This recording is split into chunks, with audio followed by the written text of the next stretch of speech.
today, Ben Hunt has been moved from 7 to 9. He will play hooker for the Dragons this weekend at Magic Round. This is a big positional switch for their best player.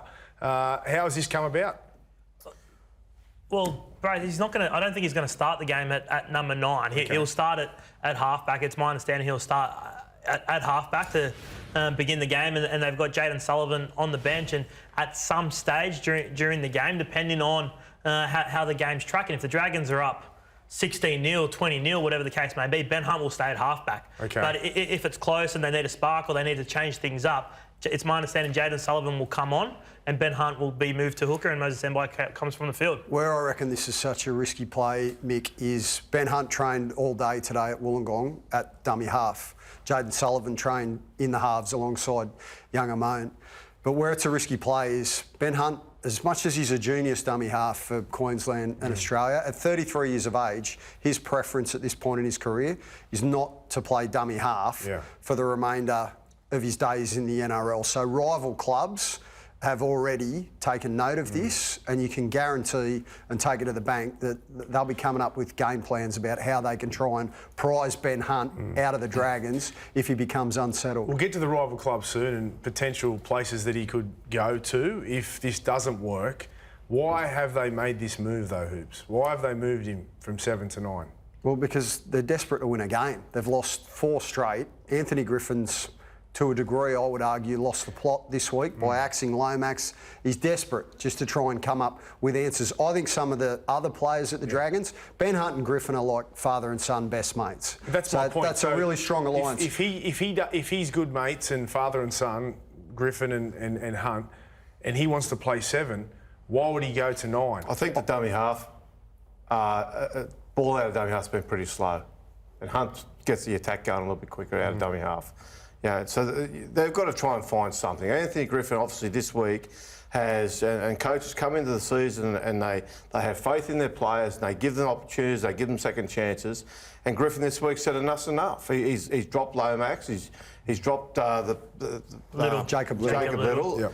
And he's had to say, all right, we need to get something out of dummy half. So Ben Hunt, we know, can play very good minutes at dummy half. Obviously, his preferred position is halfback.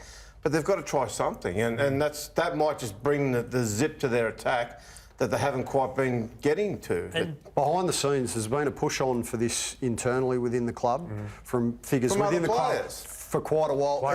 Even some other players that have actually been saying to the coach for a period of time, look, we feel as though for the best balance of this side, we might actually have more strike power if Ben goes in and plays dummy half. I don't mind the idea, right? But Ben Hunt's been their best player for forever, since he's been there by a long way. I'm not listening to the other players, I'm listening to Ben Hunt.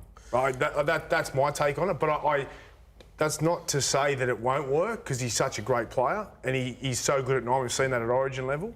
So it could work, but I'd be listening to Ben more so than everyone else. For the Dragons to be any good going forward, I'm not just talking this year, I'm talking long term.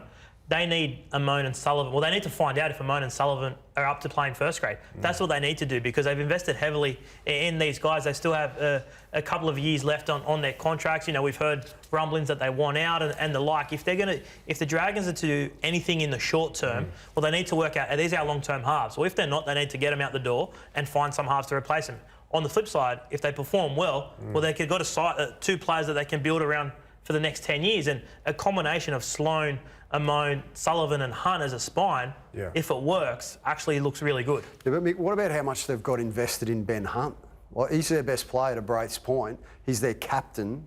He's been their best player for the last 3-4 seasons. I think it's a risky play, because I know for a fact that there are a number of other rival clubs that are watching this situation with interest. Look, yeah, OK, Ben's signed until the end of 2025, right?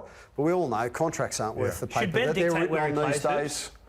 I think when you've achieved as much as he has in the game, and you mean what he does to that club and that brand, yeah, I think he should. Well, Ben said that he would reconsider his position there if the coach moves on, right? If he wants to play 7, he's moved to 9, and then the coach does go, Ben could be looking elsewhere. Ben will be a lot happier if they start winning games. That'll compensate. That's obvious. But my point is that'll compensate the positional move. The unhappiness of going from halfback to dummy half will be compensated if they start winning more games. I'm looking at it from this angle. If it doesn't work, you know, if it works and they keep winning games, everyone's happy. If it doesn't work, though, is there a chance that he goes to another club? Well, if you want to play that game, yes, there is, but there's always a chance. But what have you lost if you send him there this week and have a look at it? What have you Nothing. What have you really lost? That's not my point. The upside there, though, is I think if it doesn't work, Ben Hunt can go back to 7 and one of the youngsters will be gone. Yeah, they're playing with fire. The Dragons, in my view, they're absolutely playing with fire because I think, look, Ben Hunt will have been consulted. He and Griffin will have spoken about this at length. He will have agreed that when Moses Mbye comes off, there is a very good chance he'll play dummy half against the West Tigers, right? But where he's not going to be happy is if that's a long-term move, and he's not going to be happy when Griffin's eventually shown the door and they bring another coach in. If the new coach wants him to play dummy half, I think potentially that's it for Ben Hunt and the Red V. So there's no, but this is my point. Is there no worry? Because I know fans will be worried because Ben is the he's the heart and soul. He's the heart and soul. So is there no chance of him? Is there not a concern that this could set him off and contribute to him wanting to leave? Oh, they are such a basket case at the moment. They don't know if they're Arthur or Martha. That's how bad St George-Illawarra are at the moment. With all due respect to Ben, Ben's an outstanding guy. He's one of the most knockabout guys in the game, but he could not have played any better last year, and they didn't make the 8. That's not his fault, right?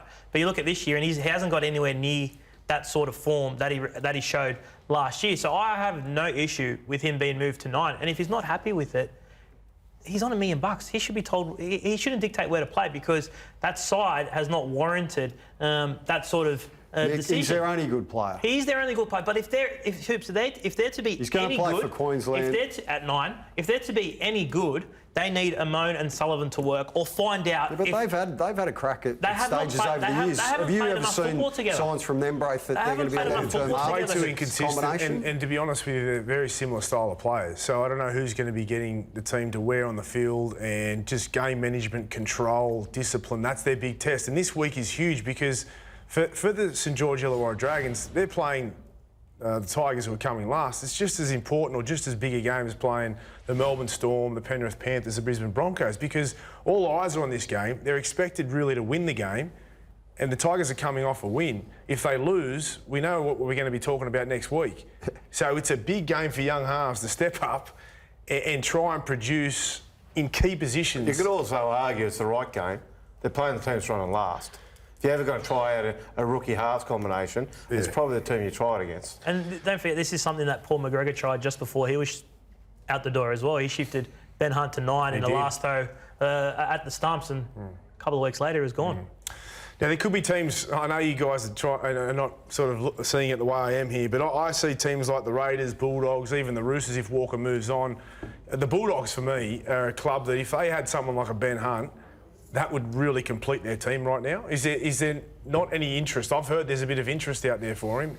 Is it just not going to happen? I've got no question that the Bulldogs, the Canberra Raiders, possibly even the Dolphins. Tigers in there.